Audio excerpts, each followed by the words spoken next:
This is my 2010 Camaro SS. It drives perfectly fine. The only issue that I've came across is that it has starting issues when the engine gets too hot. Normally, I would drive it about 2 to 3 hours.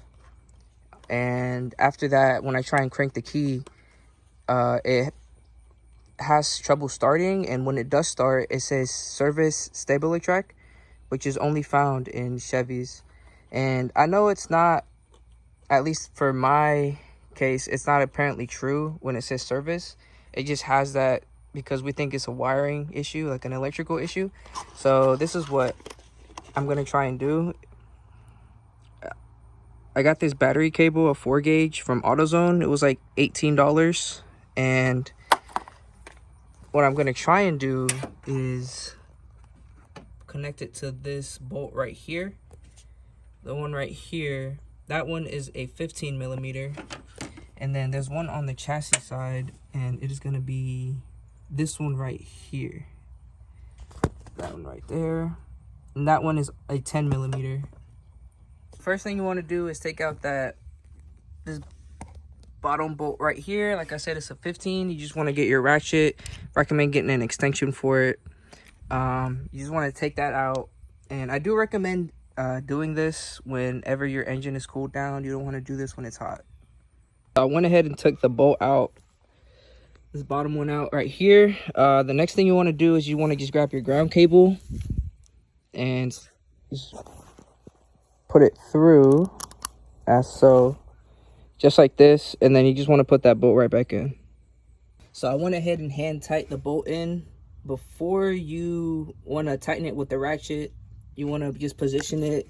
You don't want to have it positioned this way, or this wire is going out through this side right here. You want it going out through this side, because if you remember that you're going to connect this to the chassis side, so it wants to be like looking this way, because if you have it looking the other way, it's going to be all bent. So if you want just a straight path, just have it coming out through the right side. And then after it's like this, you just want to go ahead and tighten it with the ratchet.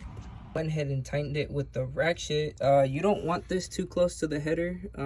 I think this space is fine enough. And then when you wire this ground, you want to run it in between these right here so it doesn't get hot. You don't want this running on the very outer side of it so it doesn't get too close to this header right here.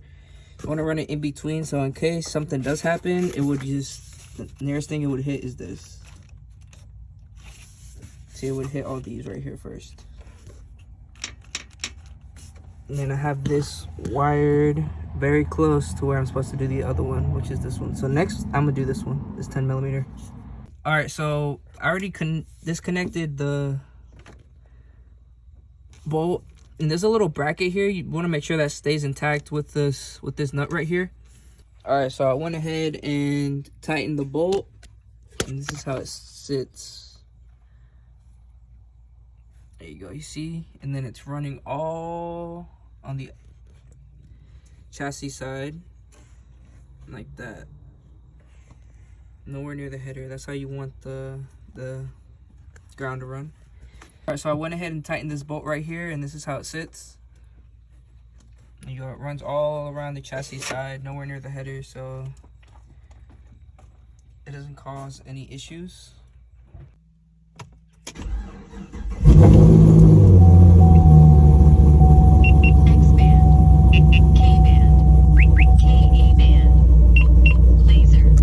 There we go. We didn't have any issues starting the car.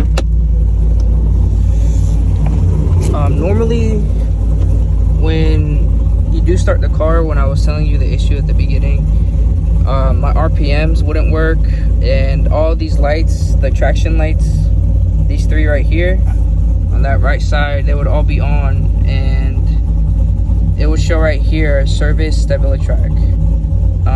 The car would run fine. I wouldn't see any other issues besides this RPM not working and this being turned on.